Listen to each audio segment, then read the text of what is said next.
Plusieurs partis ont décidé de suivre le MR dans son projet d'accord politique en région bruxelloise, mais tous demandent des précisions concernant la méthode des libéraux. David Leyster, le chef de file du MR à Bruxelles, est l'invité du Café sans filtre de Maxime Binet ce matin.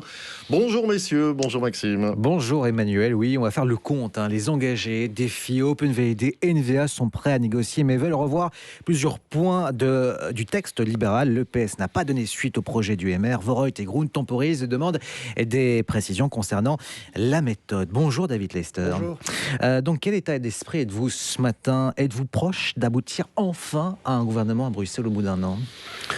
Écoutez, vous parlez à celui qui essaie depuis un an. Donc oui, je dois avouer que j'ai retrouvé pas mal d'énergie et d'espoir à la lecture, en tout cas, des réponses des différents partis hier et les jours qui ont précédé, me disant peut-être un chemin quand même ici qui se dessine. Peut-être que en fait l'initiative qu'on a prise il y a un mois de dire écoutez, maintenant ce qu'on va faire, c'est on va déposer un texte très clair, chiffré, sourcé, à rassurer des Bruxellois, mais aussi des partenaires sur la volonté d'avancer de manière constructive pour sauver Bruxelles. Bien entendu, certains, comme vous l'avez dit, ont toute une série de remarques. On va en parler. Et c'est pour ça, M. Binet, que ce que nous allons faire, c'est que nous allons inviter tous les partis qui ont accepté cette logique, et je les en remercie d'ailleurs, pour d'abord discuter autour d'une réunion plénière de la méthodologie précisément. Donc une réunion qui serait technique et qui vise à préciser comment avancer sur ce texte que nous avons déposé, pour qui sait, in fine, peut-être quand même en effet avoir cette majorité. D'accord. Concernant cette méthode, cette réunion plénière technique que vous appelez ce matin, vous allez l'organiser, inviter les différents partis qui répondent présents à cette note que vous avez déposée sur la table, sur cet accord de gouvernement Bruxelles que vous avez déposé sur la table. Quand allez-vous organiser cela?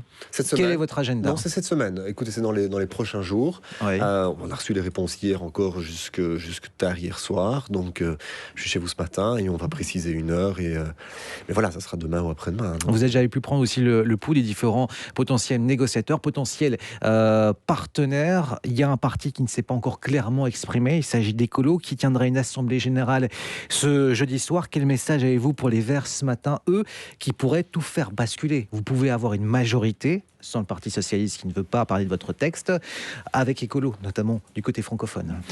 Oui, en effet, c'est sûr que si on veut une majorité, puisque le Parti Socialiste n'a pas répondu à notre demande, ça pourrait être parti avec eux. Mais donc, ici, c'est pour ça qu'on va faire cette réunion technique, peut-être pour aussi répondre à certaines de leurs questions, et puis pour proposer une méthode de travail qui viserait enfin, un an plus tard, à avoir cet accord de majorité. Et je pense que c'est ce que tout le monde veut ici, c'est sortir des exclusives, sortir des vétos, des obstacles et rentrer dans une dynamique constructive. D'accord, cette réunion va réunir tout le monde, y compris la NVA, alors qu'on sait que Défi et Écolo, justement, ont des exclusives par rapport aux nationalistes flamands. Écoutez, moi, ce que je veux croire, c'est deux éléments. Le premier, c'est qu'à un an après les élections, même s'il y a des difficultés qu'on peut entendre, plus personne ne va oser, au minimum, ne pas venir s'asseoir à une table. Ça ne veut pas autant dire que vous signez un accord de majorité au soir même de la réunion. Et deux, peut-être qu'il y a des solutions qui existent. Je les réserve pour cette réunion plénière, justement, qui permettrait de répondre. Il est envisageable pour vous d'un gouvernement bruxellois sans les nationalistes flamands? Écoutez, moi, ici, ce dont je veux parler, c'est du fond et uniquement du fond. Je pense qu'on a parlé pendant un an uniquement des potentielles coalitions, de la forme. On a bien vu que ça ne fonctionnait pas. Donc, si je reviens avec ces mêmes effets, ça aura les mêmes causes. Et donc, la il question faut se pose à plus revenir tard. uniquement sur le fond et que sur le fond. D'accord. Et peut-être qu'il y a des solutions qui existent. Bon, je pense qu'il y a des chemins qui existent, que l'on va proposer lors de cette réunion plénière et technique, qui pourraient peut-être répondre, ou en tout cas lever une série d'obstacles de certains. Justement, vous êtes venu avec un texte, une déclaration de politique régionale, un texte que vous avez rédigé vous-même. Selon les différents potentiels partenaires, c'est un texte à couleur fortement teinté de bleu, libéral. Quel est le degré de négociation que vous acceptez? D'amendements, peut-être de plusieurs points importants. Écoutez, moi j'ai reçu une série de remarques, de commentaires que je peux entendre pour toute une série de points. Je pense qu'il y en a d'autres où ça mérite débat. Je crois que parfois la lecture de certains paragraphes est interprété par certains partenaires d'une manière et pourrait être en fait expliqué d'une autre manière. On a chacun sa vision sur comment faire pour diminuer l'empreinte carbone à Bruxelles, par exemple, faire en sorte que le climat soit une vraie priorité. Pour nous, dans le texte, ça s'y retrouve. Peut-être qu'il y a des éléments supplémentaires qui peuvent venir s'y ajouter. Voilà, on l'avait dit, on a d'abord demandé l'input des uns et des autres dès le 1er mai, quand on a annoncé l'initiative. Et ici, plusieurs nous ont envoyé toute une série de remarques préliminaires. On est ouvert à en discuter. Justement, écolo, on attend toujours la réponse des Verts. Vous l'attendez certainement pour jeudi soir. Est-ce que vous êtes prêt à revoir vos ambitions concernant le climat en région bruxelloise, comme le demande l'une des négociatrices potentielles, à savoir Zakia Khattabi? Mais écoutez, moi, ce que j'estime, c'est que dans le texte, nous avons des ambitions qui sont élevées en matière de climat. Peut-être qu'on peut écrire plus de pages, peut-être qu'on peut amener d'autres encore mesures. Les engagés ont également relevé cet élément-là. Je sais que ce sont des éléments qui sont cruciaux dans leur programme. C'est un élément qui est tout aussi crucial dans le nôtre. On estime que jusqu'à présent, si l'on veut baisser l'empreinte carbone de Bruxelles, pour être très concret, il faut que l'on rénove plus de bâtis parce que le bâti est trop âgé à Bruxelles. Et c'est de là que la principale émission de CO2 vient. La plupart des maisons ont été construites avant 1981. Il faut donc rénover plus vite, plus fort, sans pour autant que ça greffe complètement le budget bruxellois, ce qui a été trop le cas ces derniers temps. Un retour de la LES, c'est possible, potentiellement. Trouvons des formules. Alors, il y a la LES, ça là-dessus, je pense que ça a été voté par le Parlement, et les choses sont assez claires en la matière. Mais je crois que si on veut vraiment baisser l'empreinte carbone, c'est entre autres sur la rénovation du bâti. Mais il y a probablement d'autres points. Je les réserve à la discussion tout autour de la table. Quelles sont vos lignes rouges? Quel dossier vous ne voulez pas revenir? Sur lesquels vous ne voulez pas revenir?